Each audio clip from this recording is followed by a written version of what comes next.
the Chamber of Commerce, the Society of Professional Women, and most proudly being the sponsor of the Women Helping Women Mentoring Circle. We've had associates participate in this for several years, and they come out of that more confident. That's always the words that you hear. We're excited that it will be kicking off later this month, having a couple of associates from Fidelity joining there as well. So please join me in welcoming our brilliant speakers to today's program. Fran Bontempo and Kristin Smedley are resilient experts, TEDx speakers, best-selling authors, media hosts, content creators, and presenters who have been featured on entrepreneur.com, Thrive Global, Medium, and others, and are also the co-founders of the Brilliantly Resilient, and of course, pretty darn funny. You'll see. As a young mother, Kristin found herself raising two blind sons. Fran was navigating her son's crushing heroin addiction. With very few resources, they were determined to not only survive, but to thrive. They founded Brilliantly Resilient to teach others to come through those challenges being brilliant, not broken, with tools, strategies, and an action plan to reset with resilience, rise and reveal, and with the brilliance within all of us. You can certainly learn more at www.brilliantlyresilient.net. But for today, you will hear from them right now, live. Please give a warm SPW welcome to Kristin and Fran. Hey, hi, everybody. I will start screen sharing with this presentation now. I am Fran Bontempo. Here we go. Let me get this set. You're actually welcoming Kristin, Fran, and Kristin's dogs. I don't know if you can hear them in the background. We just had oil delivered. It's been lovely for 5 minutes. So I am Fran Bontempo. This is my partner in crime, Kristin Smedley, who had to change her name from Fran Bontempo. You just can't handle two of us. There's only one me. So this is Kristin Smedley. Nicole, I want to thank you so much for bringing me back to your group. I had such a great time the first time I was there. And now that I've joined up with my buddy, Kristin, I just feel like we have such an empowering program for you that I want to share. So as I said, Fran, Kristin, and we are brilliantly resilient, but we weren't always. We had enormous challenges, a little bit of what you heard before, and we'll go into those in a little bit more detail. But after we got together and we met, having been introduced through a mutual friend, we realized that our process for getting through our challenges and crises was very, very similar, and that we had a lot of the same tools and strategies. So when we were going through our challenges, we had very few resources, and we created Brilliantly Resilient to be the resource that we never had. We've broken it down into 3 steps, which is the reset, the rise, which is what we're going to be talking about today, and then how you reveal your brilliance. All 3 of the pieces work together, but the rise is where we get into it and take action. So before we get into that, though, I want to let Kristin maybe introduce a word that you may not have heard before. And there we go. The word resilience, ladies. I'm sure no one's really heard of this lately, so let's bring it up for the 9 gajillionth time in the past couple of years. I mean, you know, when we first started this, we were defining, look, we have this slide, we leave it in here because we find it hilarious, that we had to really define and get to know the word resilience 2 years ago, and then everybody got to know it. But what we want you to really think about today is when we talk about being brilliantly resilient, we're talking about getting through, as Psychology Today says, through pain and disappointment without letting them crush your spirit, or as we say, without letting them make you feel broken. And we're going to walk you through how we go from the resilience piece, because you guys have so many great resources here in this organization that I'm certain has helped you along to this point where we get to the rise. So we will, we'll give you a little bit of background in how we developed our resilience, and then we're all going to rise together, because we want to get started on this new year in rise mode, not contemplating if we're going to be broken or not. Yeah. So let's just put this out there. You're resilient. We know you're resilient. Anybody who is here on this call today has already been through the whole resilience thing. It's inherent.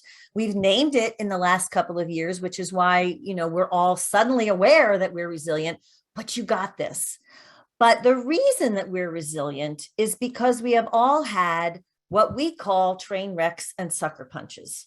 And our train wrecks and sucker punches, we'll tell you a little bit about that, so you can kind of get where we're coming from. And let me preface this by saying, not all train wrecks and sucker punches are of the level that we had. But whatever you may be going through, and we'll talk about that in a few more minutes, that's your thing. So don't minimize it because it's not blindness or heroin addiction. Here's my story. On Mother's Day of 2010, I learned that my son was a heroin addict. We were at my mother's house celebrating Mother's Day, and I had left the room and suddenly heard a commotion coming from the room that I was in. So I went back in and I found my son shaking uncontrollably on the couch. I will also say that I did not have a perfect child one day and a heroin addict the next day. But as anyone who has experienced crisis can tell you, sometimes your two closest companions in crisis are distraction and denial. I knew that David was having problems and I dealt with them as best I thought I could, but I had no idea what was really going on because I didn't want to see it. So we called the paramedics who came in and kept asking my son, "What did you take? What did you take?" And I'm thinking, he's having a seizure. Get him out of here.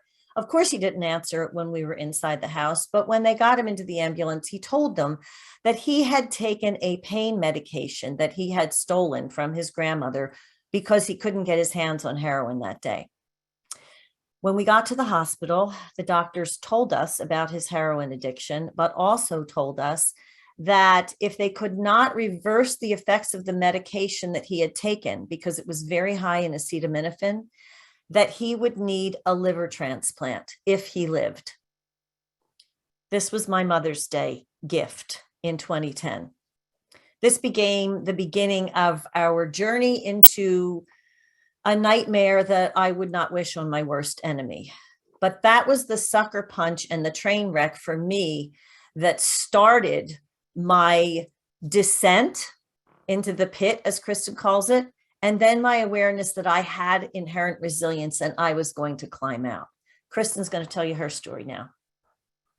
Yeah, so I'm sitting here thinking about this group and watching people introduce themselves and what all of your roles and responsibilities are and your purpose in this world. And I'm thinking, I know I got a lot of planning addiction people out there right along with me. And if you are one of those, like, I was just at Staples trying to decide on my new planner for 2022. My son called and I'm like, dude, I'm in the middle of finding a new planner. Like, you can't call me during this. This is my moment. This is my red carpet. Like, I am such a planner.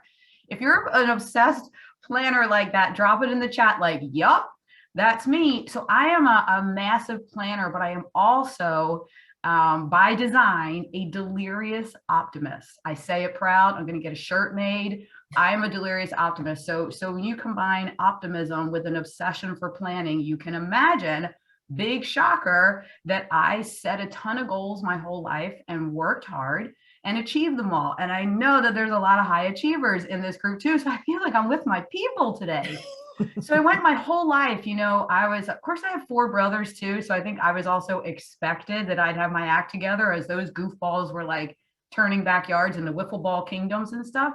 But I went my whole life planning, working hard, achieving, planning, working hard, achieving. I mean, so much so that I got all the way to I checked every box on my checklist. I graduated with the degree that I wanted. High honors, married the guy, landed the job, bought the big house. And then finally, I planned and worked hard my whole life. But I got to be honest and tell you that I dreamt my whole life the biggest thing I wanted to be was a mom. With all the other stuff I wanted to do in this world, being a mom was at the top of my list. And for those of you that have carried a baby or are very close to somebody that has, I'm sure that you can agree that when you first find out that you're pregnant, if you're like me, it's, okay, great. I just want to have a healthy baby. And by about month 7, if you're me, I was like, okay, as my belly's growing, I'm like, okay, healthy baby, belly's getting bigger, graduating summa cum laude, belly's getting bigger. He's going to be a pitcher for the Phillies, right? Like my dreams were ginormous for this child. And I'll never forget when in January of the year 2000, when everyone was just trying to figure out the world was still going to be here with Y2K, right? With the computer glitches that were happening. I was welcoming my firstborn son, and to tell you that it was the happiest time of my life. Of course, I guess because every single box was checked, right? But it was just incredible for me to finally have this dream come true moment, everything I'd ever worked for and hoped for. And then at 4 months old, a doctor said to me, your son is blind. And I don't know if you all know any blind people, but at that point, my baby was the first blind person I had ever met. And as I had initially envisioned valedictorian, summa cum laude, marriage, right? All of that was extinguished with one little sentence, your son is blind. And my dreams and myself crashed to the floor in that doctor's office at Children's Hospital, Philadelphia. So here's what we want to point out. Anytime you experience something like that, it takes so much away from you. It takes away your identity. It takes away who you thought you were. As Kristin said, it takes away your dreams and your hopes and where you think you're going. But it also can provide an opportunity. So here's what we want to know from you. What is your sucker punch or train wreck? You can put it in the chat.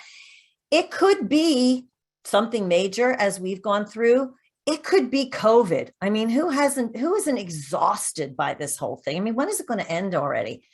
It could be that feeling that you get, especially if you have teenagers or little ones, that you're being pecked to death by chickens every single day. It doesn't have to be major. It could just be a general feeling of something is not right, but it's yours and you have to own it and you have to look at it. So put it in the chat. Nicole, if you want to jump in with anybody who has anything to say, what is your sucker punch or train wreck? What's the thing that you are trying to get away from? It could be something with being motivated with work again, because heaven knows that's an issue.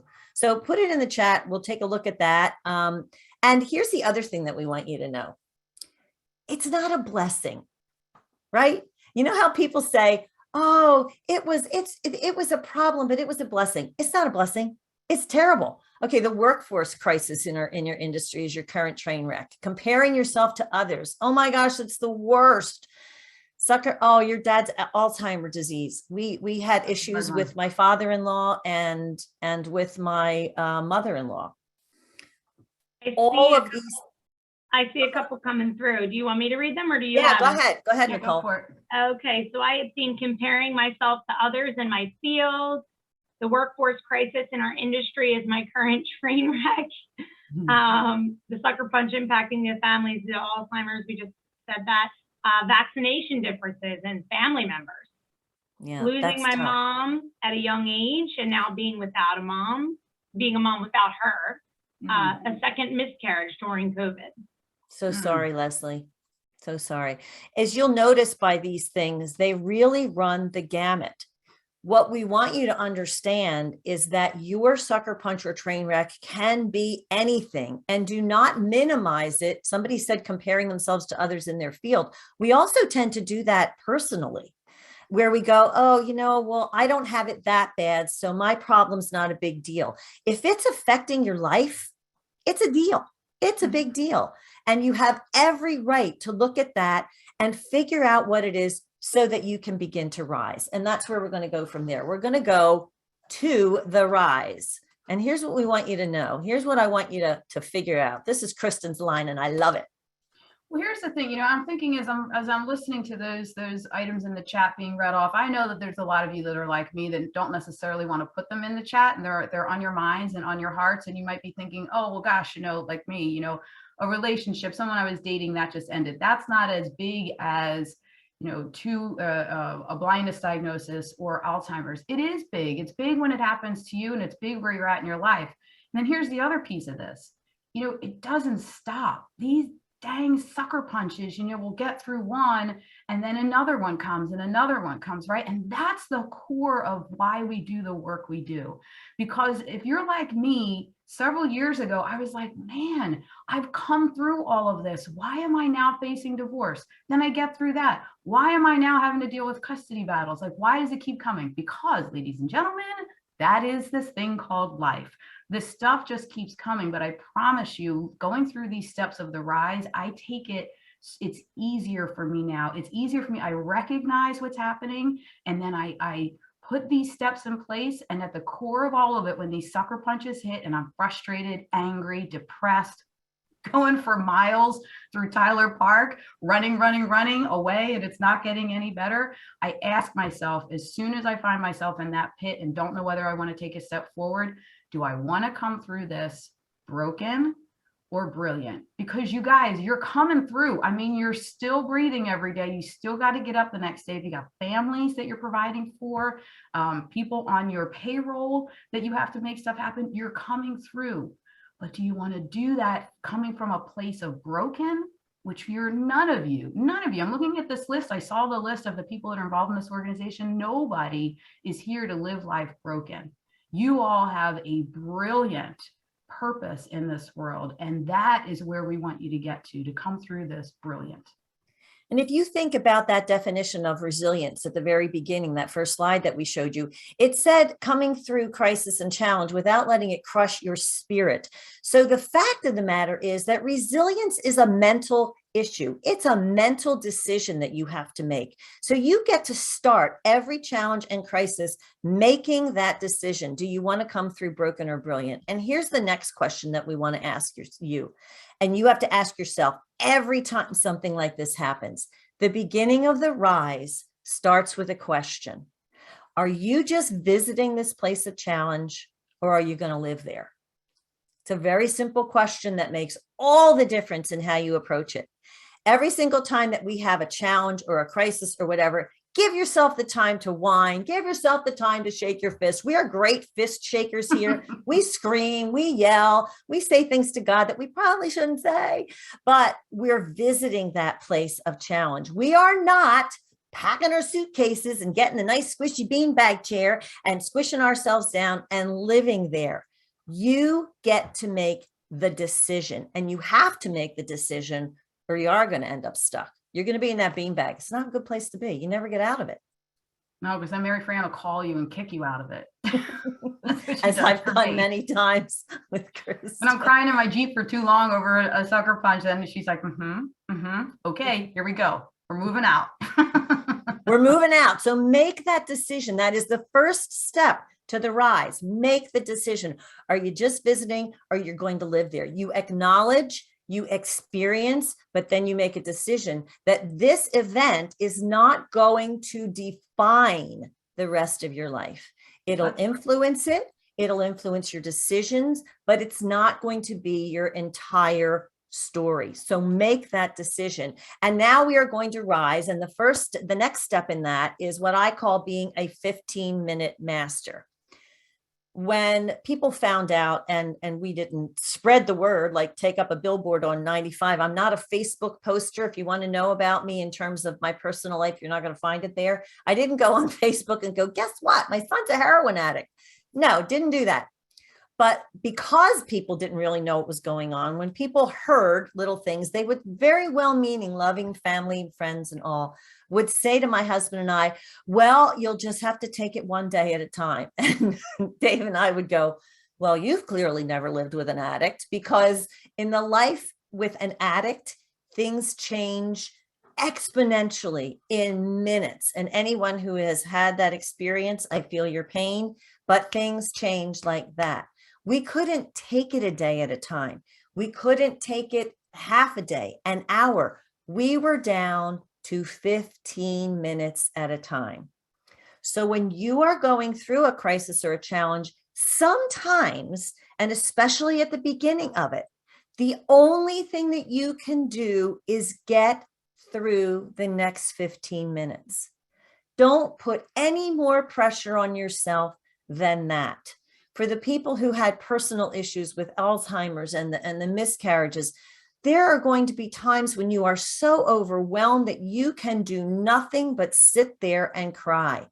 Do it, but do it for the 15-minute time period, and then try to move away from it with one step. And we'll get to that part next. But start with 15 minutes. And your 15 minutes could then look like, last week I was having some massive challenges through a whole big family court custody thing. And I did what can I do in 15 minutes? What can I do to get through this next 15 minutes of the barrage of emails, right? I can make this phone call to an attorney. I can put an autoresponder on. What can I do in 15 minutes? And then I started looking at, in 15 hours from now, this one thing is going to resolve itself. This one isn't. 15 hours later, I was able to say, okay, that gave me a nice window of time to really reflect and see what my next action step is going to be. So sometimes you're in the 15-minute thing, and then sometimes it might be 15 hours. But what we want to make sure that we aren't doing, which I am famous for, is looking 15 years ahead. Like, I get paralyzed with not taking that first action step and what can I control in 15 minutes, because I start thinking, and we're going to go into this in a little bit, I start thinking about what it's going to impact 15 years from now. Well, COVID did a real good thing for me in letting me know that who knows what's going to happen even tomorrow. So let's just work on this 15 minutes.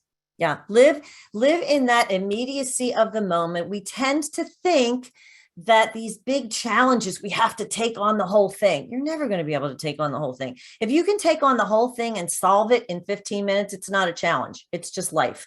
So break down these things into manageable pieces. Start with living through the next 15 minutes, especially when we never know what the heck's going to happen. Start there. That's your first thing. The next thing that you need to do is figure out your transferable skills.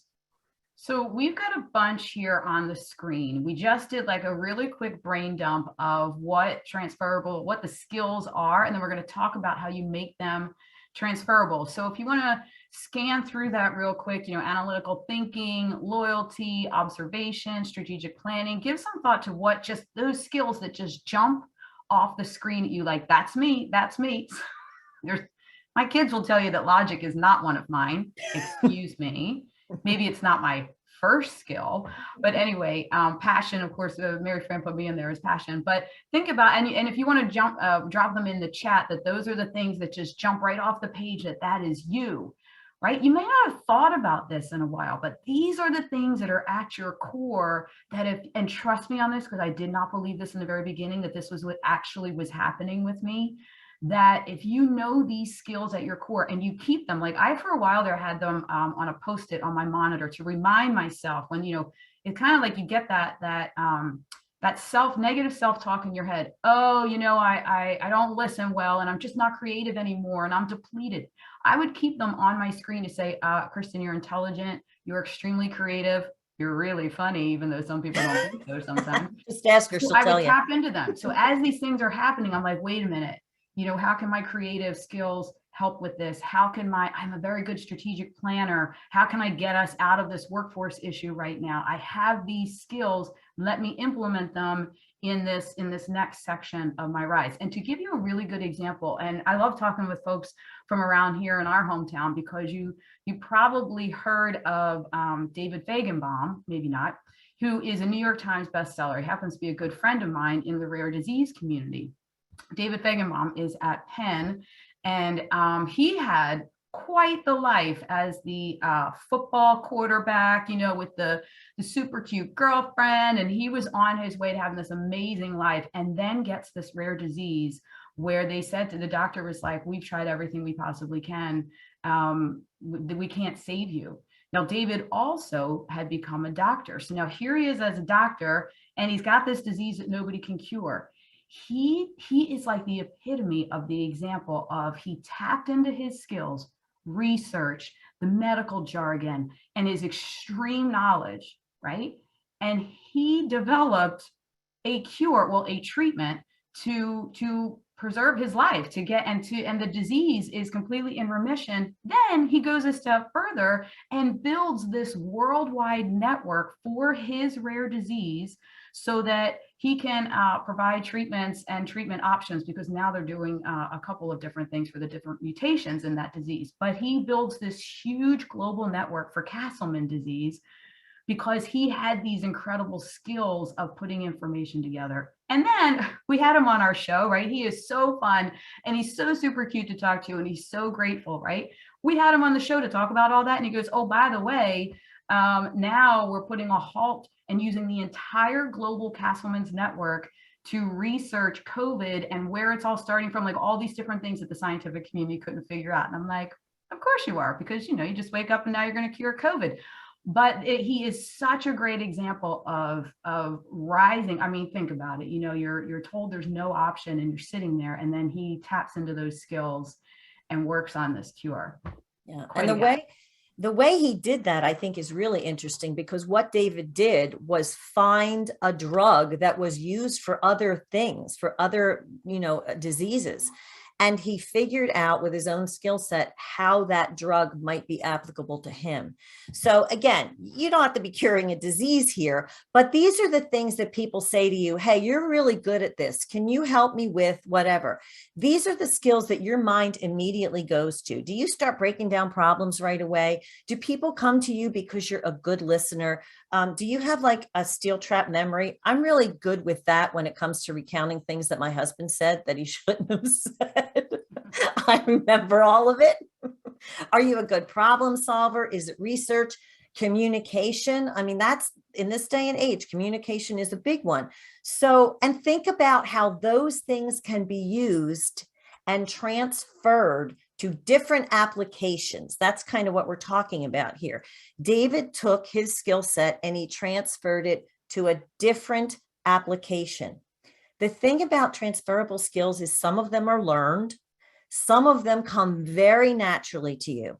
Some of them are skills in the sense of like strategies or knowledge with math or research or whatever. And some of them are skills that are just, perhaps they're like emotional, perhaps they're more intuitive.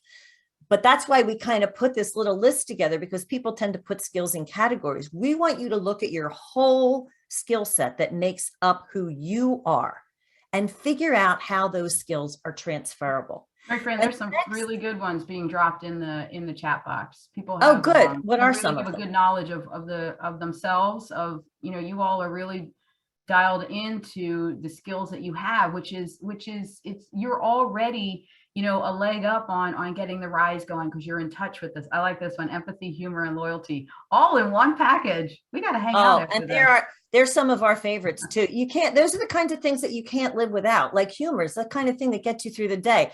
But I love the 15-minute hourglass timer, perfect for the first exercise. Put that timer on. I'm going to get you one of those, Kay. Learning to delegate. I try to do it on my phone. I try to do the countdown for 15 minutes, and then it never fails that a kid will text me, and then it screws the whole thing up. I'll Empathy, get the timer. patience, logic, loyalty. I love all of that stuff. Ability to compartmentalize. See, all of those things probably come very naturally to you. And that's one of the things that we tend to overlook. The stuff that comes naturally to us, we feel like, oh, that's not a big deal. That's where your brilliance lies. That's the place. That's your sweet spot. You have to reflect on those things that come naturally to you. So do that. Take the time to go, what am I really good at? And guess what? If you don't know, ask your girlfriends. They're the ones that, you know, you think about other people and you go, when your girlfriend's down and you go, what are you kidding me? You're this, that, and the other thing. Ask them. They'll tell you exactly. That's a good segue into the very next slide, actually. Yep. Okay. And that is it. Build your tribe. Build your tribe. Now, first of all, we want to acknowledge the fact that everybody has a tribe that is their natural tribe, their family, their close friends. These are your, as Kristin calls them, your do or die people. And those people are wonderful and you need them. But the problem with them sometimes is they're also the ones that go, oh, poor baby. It's okay. Don't worry. You'll be fine. That's also needed, but they're not the only people you need in your tribe. You need butt kickers and you need people who have different but complementary skill sets to your own.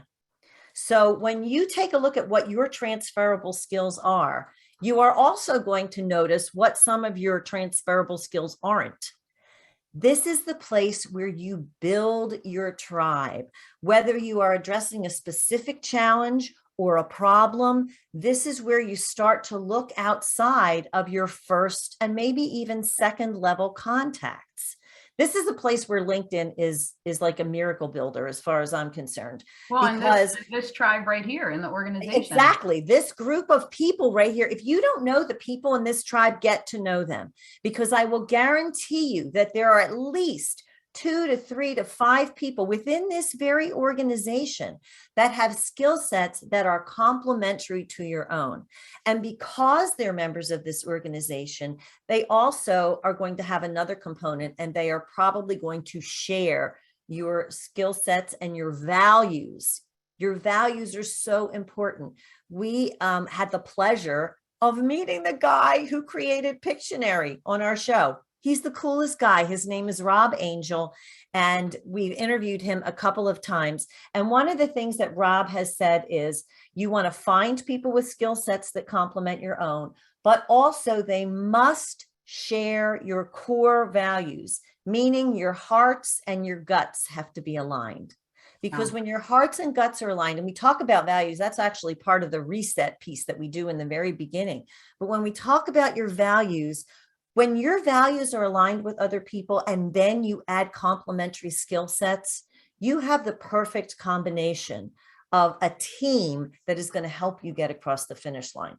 I want to make sure that we get to the next couple of slides before we're ticking down to just a few minutes here. And I let's go to the next slide, because I'm realizing I'm watching the chat and you guys really get this tribe thing, because you're communicating, you're sharing the information, you're empowering other people by raising your hand and doing something. Let's go into the next slide so that we can get to the what it is we do with all of this now. Okay, so make sure you go outside of your immediate crew. And here's the question that you need to ask yourself. The rise is always going to require action, but you have to say, what can I actually do? And ask the question that way. What can I do? Not living in the land of magical thinking here. We want to know what you can actually do with this. Now, here's your rising toolbox. Here's number 1. Take a look at that. So when you think about what can I do, I've talked about the blindness thing, and that was really overwhelming. But even in my divorce, when money was frozen, and those of you that are in a financial crisis right now, one of the things I had to sit and think about, what can I do for in terms of resources? You know what we did? We found my kids had all these gift cards from birthdays and graduations and all this stuff. And my daughter, who's painfully organized, took an old recipe box and categorized them all, alphabetized all, and we did a gift card challenge where for 2 weeks we tried to do all expenditures just on gift cards. Well, we got so into that sucker that every now and again we're like, hey, let's do a gift card challenge. It usually falls around the time that college tuition is due, and I'm like, let's go back to the gift card challenge. But that was something that I could do. Could I get money out of those frozen accounts? No, but I obsessed with that for way too long, and then took a look at what I actually could do. So that's one of the reframing your mind on things you can do. And we tend to look outside of the things when we're hit with a sucker punch or something that comes at us. We tend to think that the solution has to be big and it has to be way outside of ourselves. It doesn't. Big challenges are solved with a concurrent succession of smaller steps. So this is one of the first places that you look, and check your emotional state too.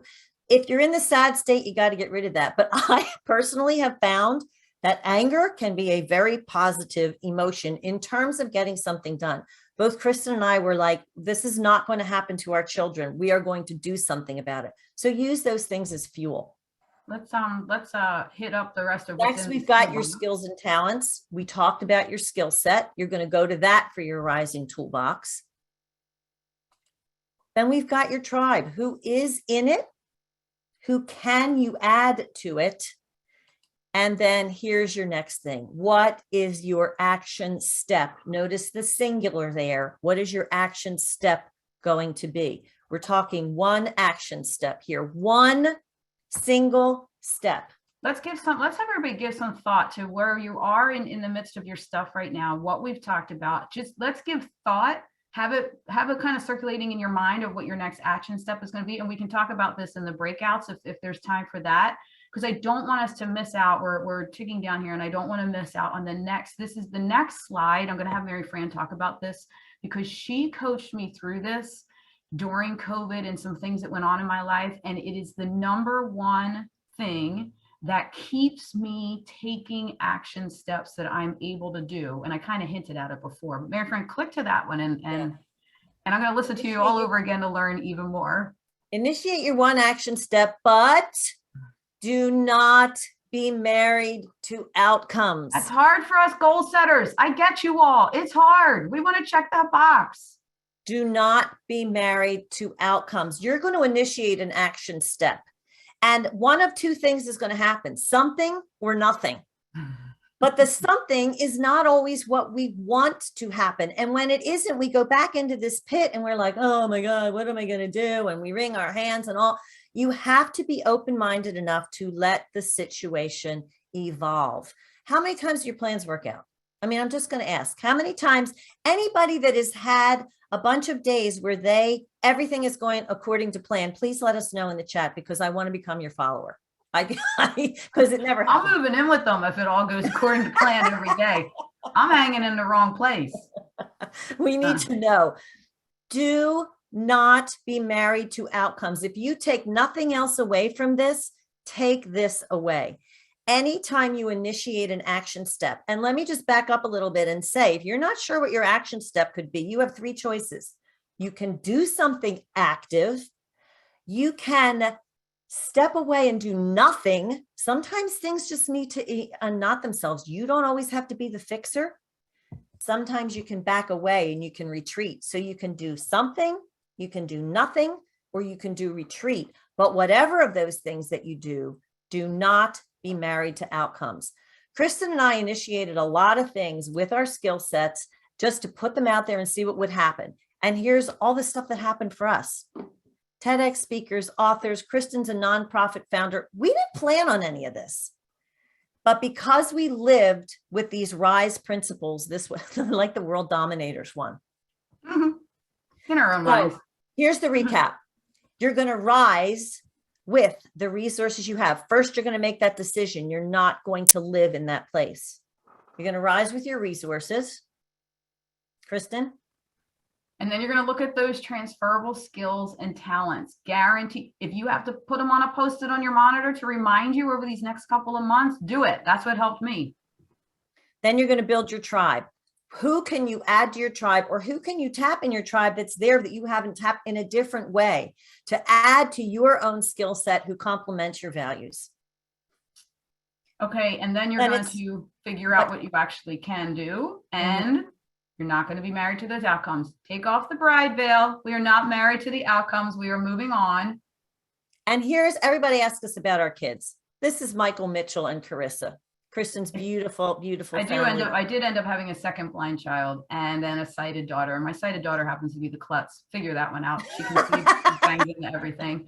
And Michael did end up the valedictorian. Both of my boys are succeeding in college right now and having a grand old time. And this is my son, David. Some good stuff too. David, who you can see on the left, his bad phase, the evil twins on the left and the good guys on the right. And this is us from Brilliantly Resilient. You can reach us on our Facebook community, our podcast, and I'm going to stop screen sharing now so Nicole can jump